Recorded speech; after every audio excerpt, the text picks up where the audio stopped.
So in this example where we looked at temperature and viscosity, we came up with an equation, and we did that by having a line that passed through two of our points. But we more or less just grabbed those 2 points randomly and said we thought that the line would pass through the points rather nicely if we did so. So there's no real reason why the line we just drew would really be the best possible line that we could create.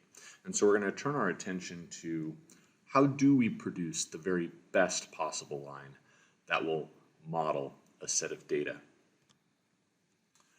So in order to understand how to find the very best line, we have to introduce this idea of a residual or error. So remember that the y with the little hat on top is the y value predicted by the model, and then the y without the hat is representing an actual y value. That is what we refer to as a residual. So for every data point in the set, you can calculate the residual. So just as an example, if I go back here and let's take a look at this one right here. So this one that's at 180. So we're talking about 180 and then 24. So the residual, and this is the third one in the data set, right? So my residual there would be 24, which is the actual y value from the data set, minus the y value that our model predicts. So what we're going to do here is say, all right, well, my predicted y value when the x value is 180, that turns out to be 23. So actual y value minus predicted y value gives me 1. And so we interpret that to say that the residual is 1, meaning that the actual y value is 1 above what the model predicts. Whereas if we were to look at this one, that's there at 200, so that's our, looks like our fifth point, so that would be E5. So that one has a value of 16 as the actual y value.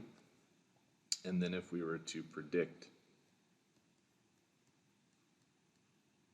the y value based on the model, we get 17. So we plop that in there. And so we get -1. And so that tells us that the actual data value is 1 below our model. So that's what a residual is. Now, what does this have to do with producing the best line? The best line is going to be the one that kind of minimizes the error in total, essentially. And so one of the issues, though, is that sometimes you get positive errors, positive residuals, sometimes you get negatives, right? And so what we do is we go ahead and we square all the residuals. So in other words, we look at, the residual for point number 1 squared. And then we add the residual for point number 2 squared. Right, all the way until however many values are in the data set. So if there's n values in the data set, the nth residual squared. So we add all those up. So by squaring, it makes it so that positives and negatives don't matter. And so what we're trying to do is find a line that makes adding up the squares of these residuals as small as possible. And so we call this the method of least squares for obvious reasons. And so what we want is we want a line that this calculation here is as small as possible. Now, in order to actually find that, we would need some linear algebra to do it, and so that's a little beyond what we need for this class. So just know that there's some kind of cool mathematics going on in the process of finding it, but we're going to let technology do that for us.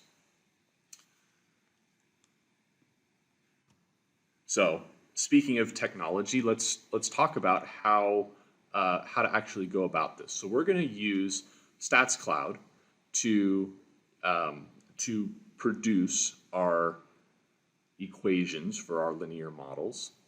And so we'll kind of go through the steps together. So just know that the steps that I'm going to show you here in these that I'm going to show you are in just in these bullets here. So if you need to go back and reference these, I think you should find these instructions helpful. But I'm just going to go ahead and walk us through it here at the moment. So we'll pull up StatsCloud. So I've already gone ahead and typed the data in. So we've got our temperatures, we've got our viscosities. So the first thing we can do is just look at the scatter plot. We've already produced the scatter plot ourselves, but I want to show you how to do that. So you're just going to go to charts, as you've done in the past. We'll create our first chart. And we've got all these different chart types, right? And so we want to go to scatter. And we've got temperature and we've got viscosity. So we want to we make sure we click on both and select them. And then there we go. We have temperature and viscosity. And notice that it already puts a line through all that data for me. Okay. Now, we want to know what the equation of that line is, right? So we're going to go to Analyses and select Run Your First Analysis. And then we want relationships, right? And the relationships we want to look at is regressions. You can ignore all these. We want regression, linear regression. So we'll click on that. Now, remember our language of predictor variable versus response variable. So in StatsCloud, they're using a slightly different term here. They're saying outcome, but of course that is the same thing as response. So for the predictor, I need to make sure I push temperature, and then for the outcome, I push viscosity. And then I select Run Analysis. So there's going to be lots of information here. So first, here's the scatter plot and the line going through it that we already saw. And right here is where we're going to get the information, and you'll see all this information in your notes. I've pasted it in there. And so we're not going to pay attention to all of this data that got spit out at us here, or I should say all these summary statistics that got spit out at us. But I'll point out the ones that we do want to pay attention to. So we'll go back to that in just one second. And then the only other thing that you will want to be able to do, and we'll deal with this in a little bit, is at the very bottom, you'll want to click on this thing called residuals. And so we'll come back and do this in a bit, but we'll hit add variable. So the main things you need to pay attention to on this page are down here at the bottom. Sometimes we'll click add variable for this residuals. And then this output here. These are the main things that we need to turn our attention to. The rest of it, it's all important stuff, but we're not going to spend a lot of time on it. Just with the limited time we have to introduce this idea.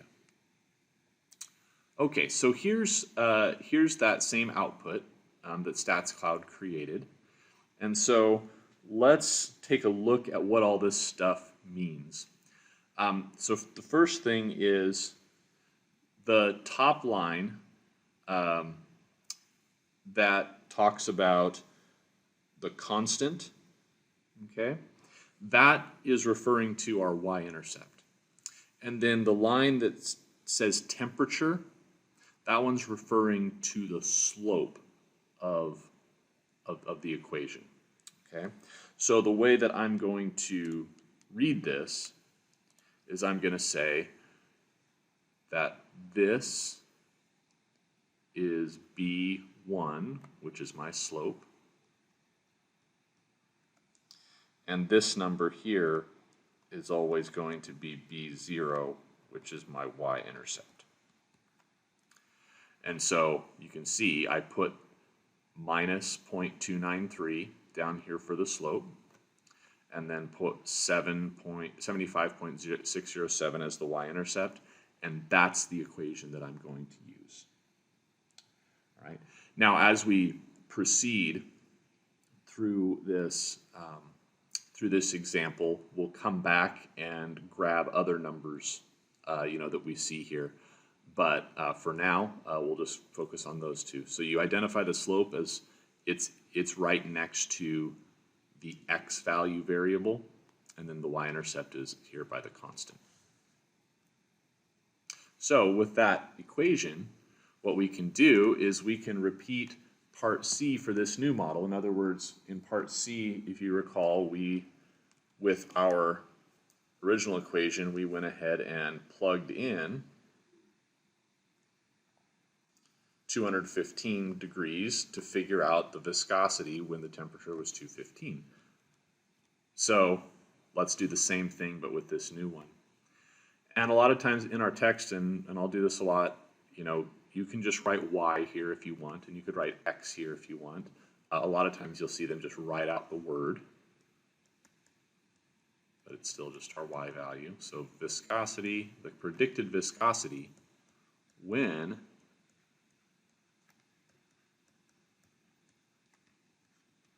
the temperature is 215 degrees, that gives me about 12.6 pounds/seconds per square inch. So you can see, okay, it's really close to what I got before. Before I had 12.5, but here I have 12.6, so it is different. Okay, so this, what we refer to as a better model, the least squares model, gives us a different result. Now, before we move on to part E, one other thing I do want to just mention that I failed to is that I referred to this as a least squares line. Another way we'll refer to it is as a regression line. So whether I'm asking for a least squares line or a regression line, I'm asking for the same thing, right? I want the line of best fit through our entire data set. All right, so something else we want to do, and this is something you may have done in an algebra class when you're looking at linear equations, is we want to be able to interpret the slope of our model. And you'll remember that earlier, when we talked about slope, we talked about the change in y divided by the change in x. The change in y over the change in x. Now, this is a fraction, right? It's a ratio of the change in y to the change in x. So what I find really helpful is to keep this in mind and then take your slope and force it to be a fraction. So we can always do that if I take negative 0.293 and then I just divide it by 1, right? We know that's the same thing. And so then if I identify, okay, well in this case, my y value is really viscosity, right? And my x value is temperature, then what I can do is draw a direct line from this number 1 to change in temperature, and from this negative 0.293 to change in viscosity. And so then all I want to do is I want to put that information into a sentence. So in this case, right, the 1 means that the temperature is changing by 1. So we could say something like, for each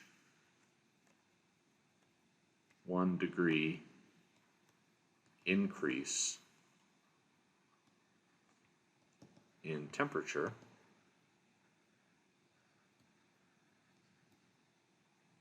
so when that happens, then there's this much of a change in viscosity. And so the fact that it's a negative would indicate a decrease, right? So for each 1 degree increase in temperature, there is a 0.293, and viscosity, remember, is measured in pounds, seconds per square inch, decrease in viscosity.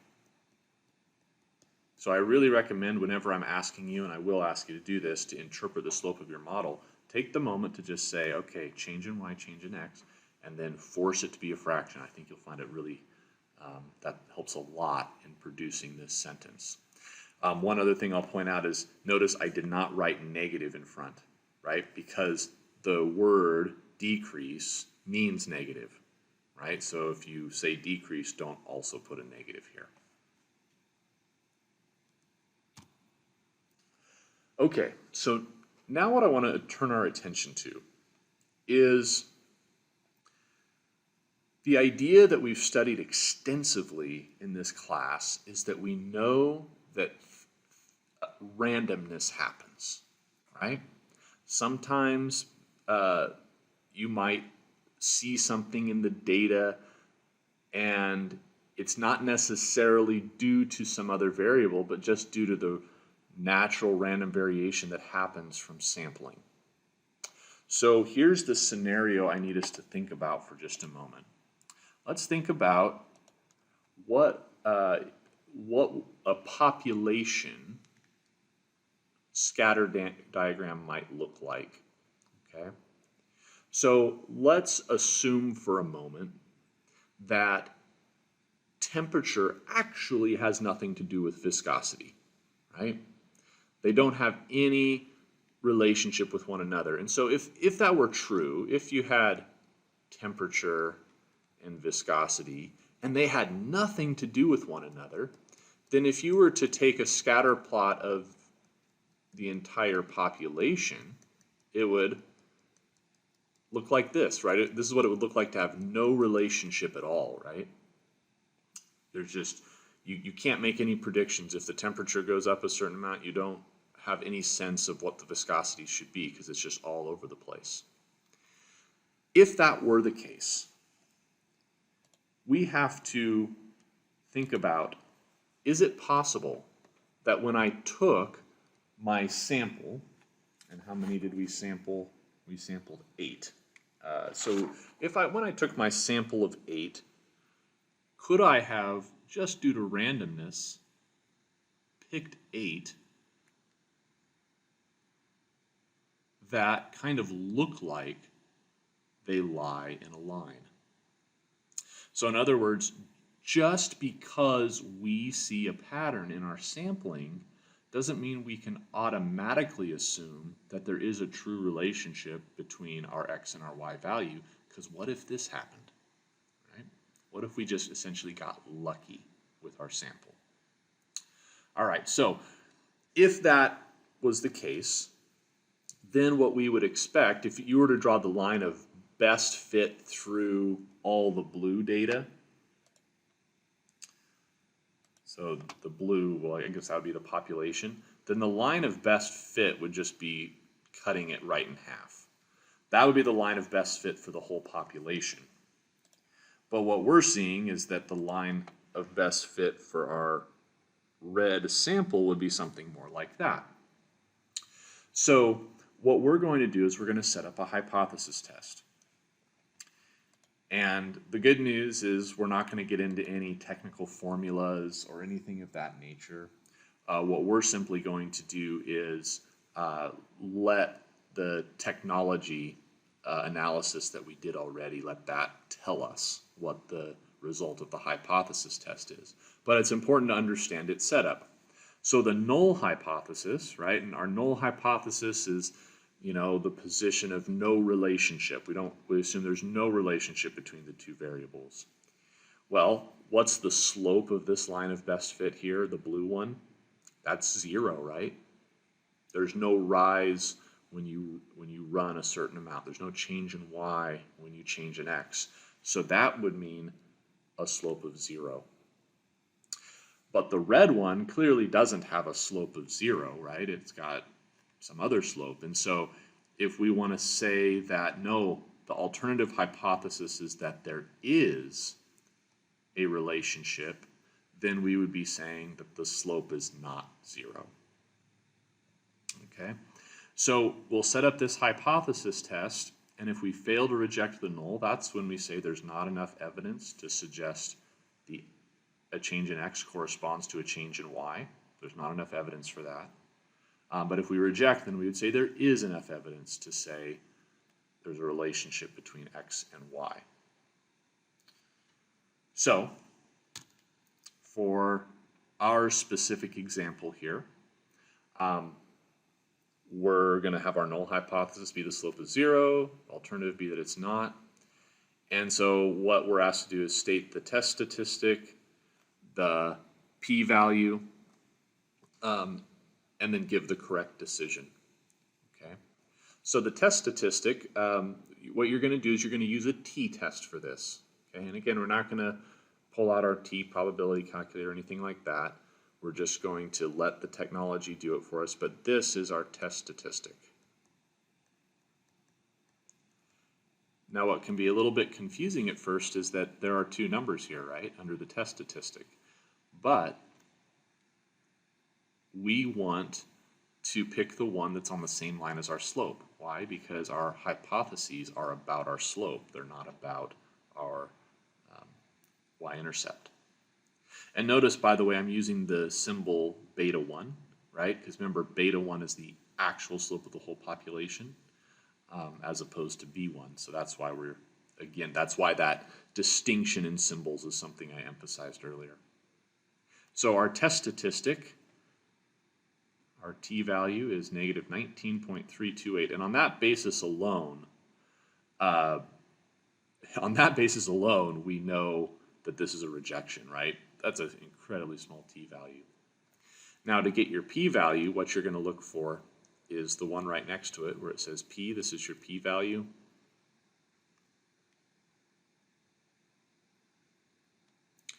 And so they're just going to, in StatsCloud, not give you the exact p-value. They're just going to report it in terms of, is it less than a certain amount between values. So when it says less than 0.001, what they're basically saying is it's basically 0. So for us, you don't need to give an exact value. You can just write what they report, which is that it's less than 0.001. So what's the correct decision? Our correct decision is to reject the null hypothesis, right? So this is saying that the scenario I drew up here, that you would randomly pick 8 points from a population that looked like this and have them just kind of naturally fall into this pattern, is incredibly unlikely. So the more reasonable thing to say is not that the slope is 0 and we just got lucky, but that probably the slope wasn't 0 in the first place. So there is strong evidence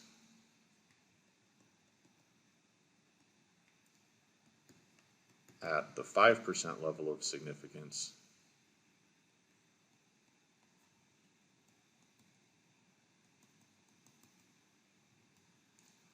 to suggest an increase in temperature, so a change in x,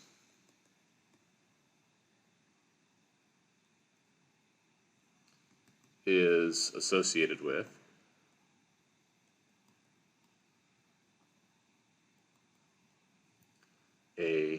and I'm going to be specific here, even though my alternative was that was not equal to, remember your p-value is always twice as big in a not equal to situation. So if you reject here, you would definitely reject if you're being more specific with a greater than or less than. So I'm going to go ahead and still say associated with a decrease in viscosity.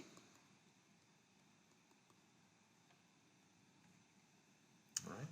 So that's us conducting a hypothesis test on the sample we took to say, is it enough evidence that there is a true relationship here? And here the answer is a resounding yes.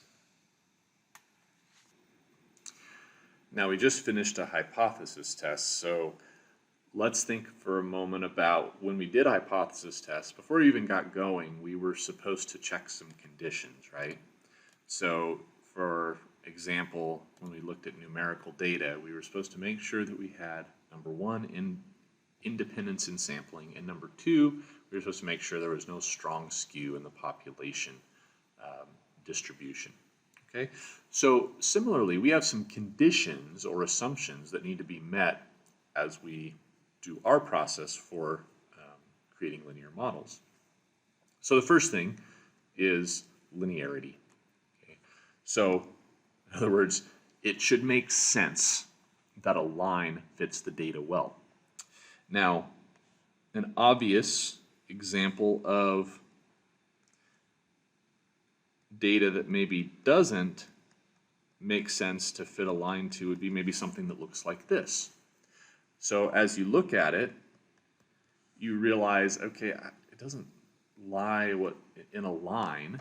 It seems like some sort of a curve would actually do a much better job of describing the data set. And so that would be one that fails, right? Number one. And so sometimes that could be really easy to spot. However, sometimes it can be a lot more subtle, and you might not even be able to tell by the naked eye looking at your scatter plot that maybe some sort of a curve would actually work better. So another thing we look at is the residual plot. Okay, so that's a way of looking at linearity. And so what we're looking for is if you have a linear trend, then we should see no pattern in the residual plot.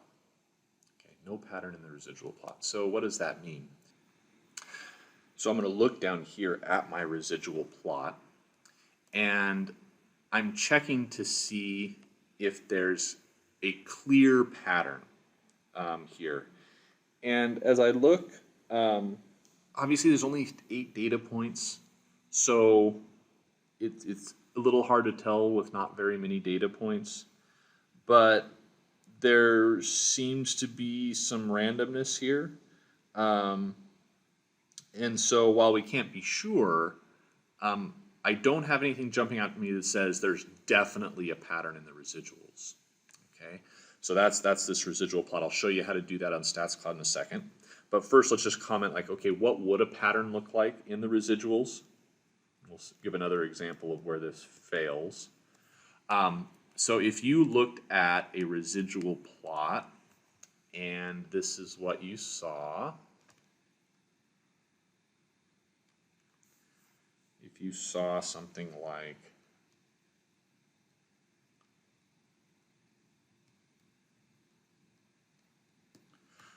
where, you know, you're above and then you're below and then you're above, so a definite pattern that can be traced out through your scatter plot, then that's when you would say, okay, this fails. A linear model probably is not the right approach. The other thing we're going to do with a residual plot is to check for this, for constant variability. And what that means is that we're looking for the standard deviations of the population Y values. We want them to be about equal for each value of X. And so again, you know, we don't know what the population looks like, so the best we can do is look at the data. So I think maybe the best place to start here is just to give an example of, again, where that condition is failed at constant variability. And again, looking at the residual plot, here's how it might look.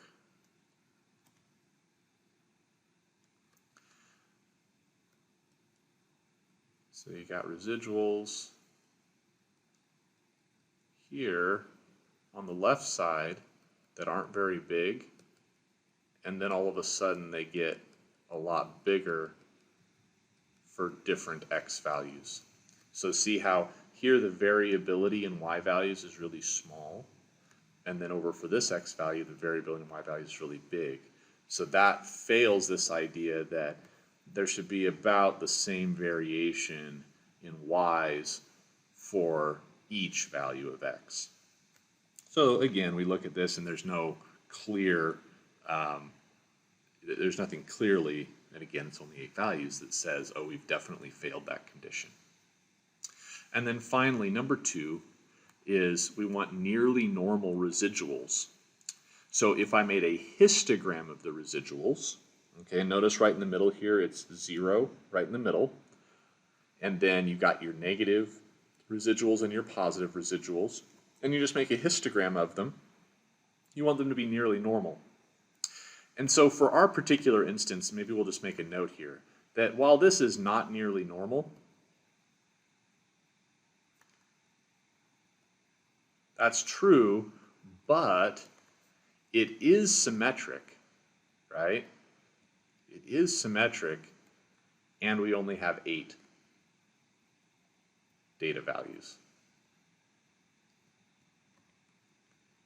So you can't expect 8 values to form a bell curve anyway, right? So what are we looking for when we have smaller data sets? We're looking for making sure it's symmetric, that there's not this obvious skew to it.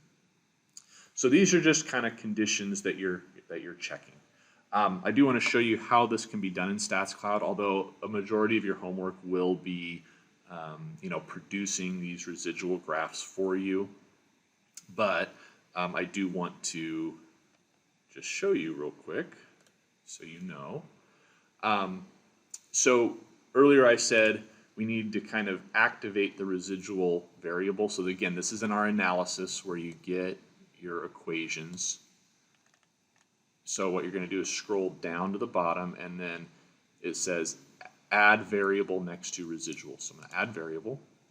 And what that does is if I go back to data, it automatically made the residuals for me. And you can see some negative, some positive. And so then I can go back to charts, and I can create a new chart, create a scatter plot. And here what I'm going to do is I'm going to look at the X value of temperatures and then the Y value of residuals. So there you go. So there's your residual plot. And then for the histogram, create new chart, create a histogram. I'm going to just click on residuals. That's all I need the histogram to be checked. And then remember, and we've seen this before where, notice it's different than what I had. When we've got all these gaps here, it's just trying to use too many bins. And so remember what we do is we scroll down here to the bottom and we change our number of bins. Let's see, I'll change it to 6 maybe. There you go. So that's a little bit more reasonable. So remember, you can play with that number.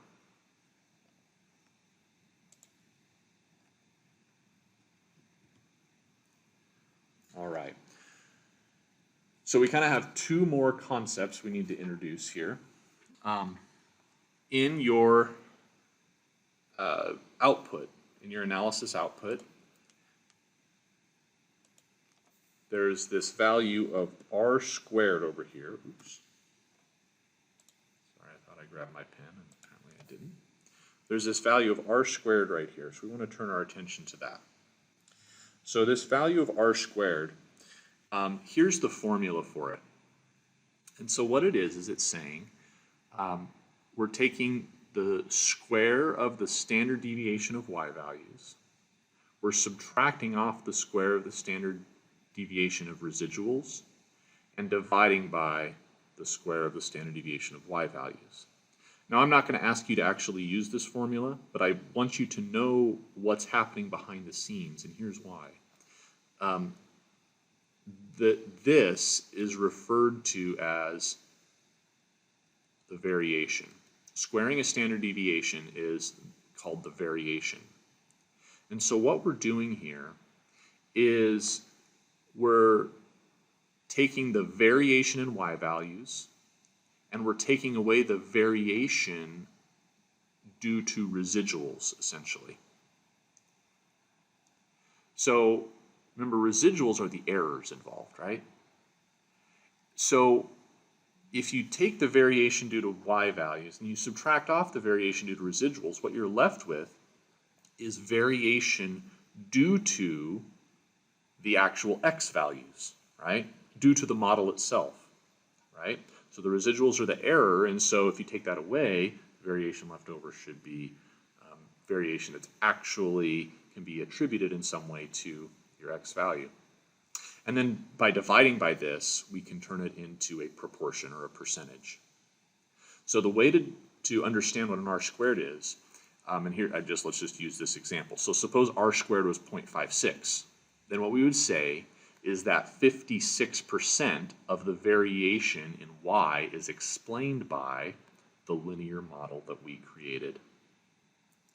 Okay, so for us, when we get a 0.984, what we're saying there is 98.4%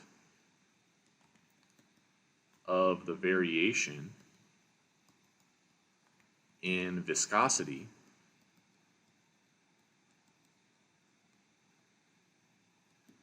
is explained by temperature. Now, we want to be careful here. We're not saying that it's caused by temperature. In this case, I think it is, but we're not necessarily having to say it's caused by temperature. So you could say that your variation in your y value is explained by, and I should be a little more precise here, by variation in your x, variation in temperature. So we're not when we say explained by, it still could be that there's an underlying confounding variable that's affecting the temperature, which is then therefore affecting the viscosity, right? So we're not necessarily making a causal statement. But when we say explained by, we're saying that basically you're saying kind of how much predictive power your model has, right? If most of the variation in your y value can be explained by your x, and your model has great predictive power. If it's smaller, then it has less predictive power. And then finally, the value of r. So the value of r is, r and r squared are literally what it sounds. If you square 0.992, you're going to get 0.984, right? So that just mathematical relationship is in fact there. So what r tells you is r can be either positive or negative. And here's some good examples. It tells you how strong the relationship is between the two variables and whether it's a positive or negative relationship. So we use the term correlation here. R is called the correlation coefficient. Okay, the coefficient of linear correlation, that's our r. We've used that word correlation before. Or you remember we also talk about association as well, meaning correlation. So it just means there is a relationship there. So here there's no correlation between x and y, it's just random scattering, and this is where you'd get an r value of 0. This one has positive correlation, but not maybe the strongest correlation. So maybe you would say this is like, and I'm just making stuff up here, but just trying to give you an idea, maybe r is 0.7. Okay, so definitely a relationship there, not as strong. And then this one here, a positive correlation would be r is maybe positive 0.9. So r is always a number between -1 and 1. Okay, if you had r equals 1, you would have perfect positive correlation.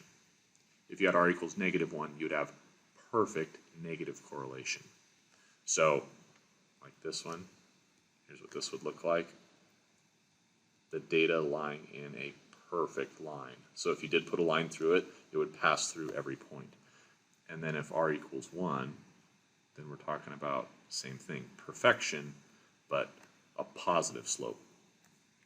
So then this one, okay, similar looking to r is 0.7, so this would be the same, but r is -0.7. And then this one, stronger, right, tighter data. The data is tighter, more compact, -0.9. So we would kind of maybe call these moderate, moderate relationships, moderate correlation, whereas these two would be strong correlation. So in this case, it says what is the correlation coefficient R, and what does it tell us about the relationship between the variables? So we got 0.992. So R is 0.992. And so two things we want to note. First, how close is it to 1? Pretty darn close, right? And 2, is it positive or negative? Positive. So this means that there is a strong because it's close to 1. Positive because there's a positive, it's a positive number.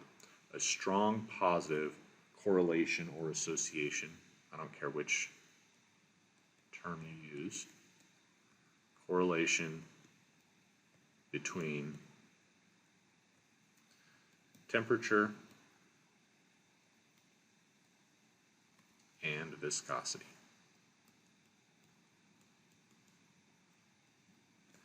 All right, so this is a big example, I know. Kind of took you through every different thing you might be asked to do in homework on these types of problems. We'll do a couple more examples to kind of get more comfortable with these concepts in some other contexts.